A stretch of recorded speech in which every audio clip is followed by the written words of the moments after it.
What if you stopped eating for 3 days? We've been programmed to nourish our body to heal, right? Before you buy into that, let me just turn your universe upside down for a minute and just hear me out. There's one single problem behind all chronic disease, including cancer, and that is insulin resistance. You don't get insulin resistance by not eating. You get insulin resistance by eating too frequently. Too much insulin that leads to insulin resistance blocks the cells from getting any fuel. When we overnourish our body by eating too frequently, we create this insulin resistant situation. Every single person that has a slow metabolism, they went on many diets. And the diets that destroy the metabolism the most, where you're going to be eating 5 to 6 small meals a day. And so you're going to snack before a meal so you don't overeat, because this crazy idea that too many calories equal weight gain. Actually, it's more of the frequency of meals that creates insulin resistance, that creates chronic disease,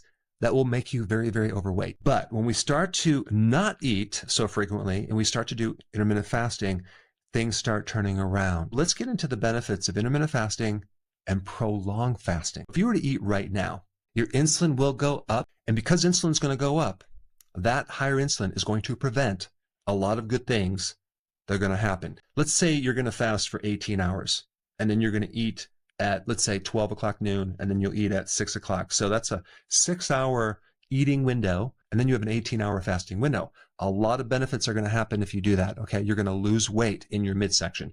You are going to feel better mentally. Your mood will come up, and your inflammation will start going down as well. When you do intermittent fasting, you're not really tapping in to all the stored sugar in your liver unless you start doing prolonged fasting. So let's say, for example, we're fasting from 24 hours one day to 48 hours 2 days. What's going to happen when you start doing this is you are going to take the benefits that I just mentioned and start to turn them way up. And one thing that's going to happen is you're going to deplete most of your glycogen in your liver. It's like a sponge with water. You're holding a lot of fluid. So in other words, you're going to lose a good amount of weight. And some people mistake that with actual fat loss. It's actually water loss. This is why when you start doing prolonged fasting, you'll lose the water first and then it plateaus.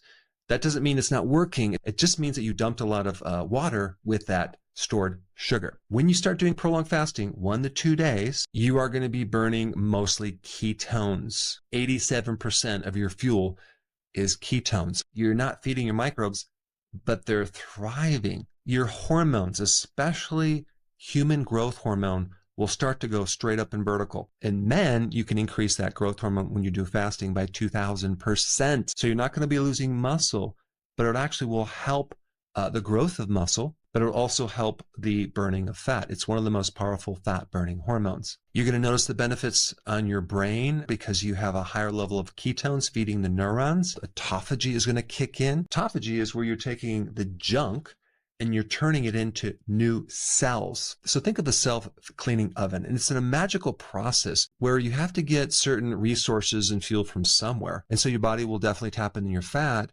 but it will also tap into stuff that's not really needed in the body. And it starts to convert that into very valuable resources that your body needs. You see, you cannot go into autophagy when you nourish your body, when you're eating. Even when you take supplements, you're not going to significantly increase autophagy.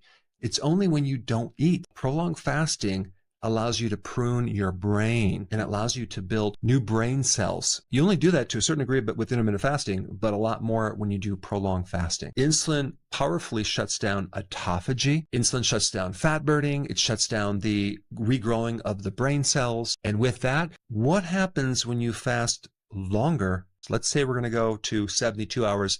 Autophagy starts cleaning up intracellular pathogens. I'm talking about viruses. I'm talking about Epstein-Barr virus, even the herpes virus. Do you realize that there's no drug or even no supplement that can actually get rid of these latent viruses?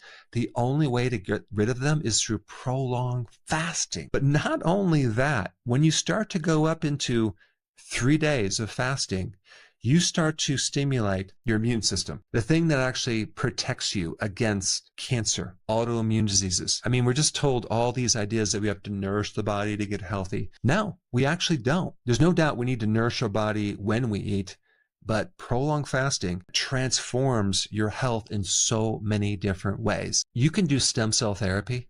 Some of the therapy is like $50,000. Well, guess what? You can get stem cell therapy for free by just not eating. And also, I wanted to point out the inspiration for this video is from this book, Metabolic Freedom by Ben Azadi. I highly recommend you get it. I'll put a link down below in the description. Here's a couple last minute tips. When you're doing a water fast, whether it's intermittent fasting or prolonged fasting, you're not eating anything except you're drinking water. And so what breaks that fast is a certain amount of calories. So you wouldn't want to consume bone broth, for example.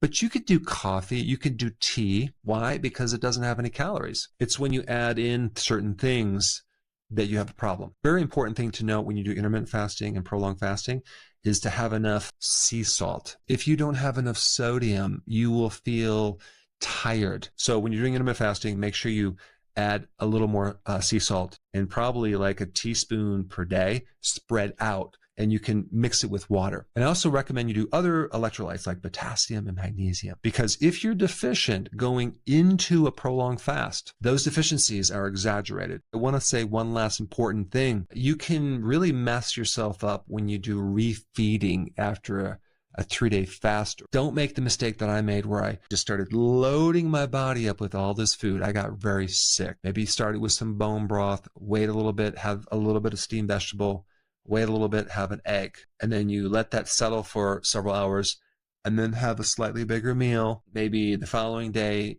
go back to your normal meals. But the point is, the worst thing you could do is have a lot of carbohydrates or introducing food after a prolonged fast. That would be the worst mistake. So to get all the details on how to do prolonged fasting, you should watch this video right here.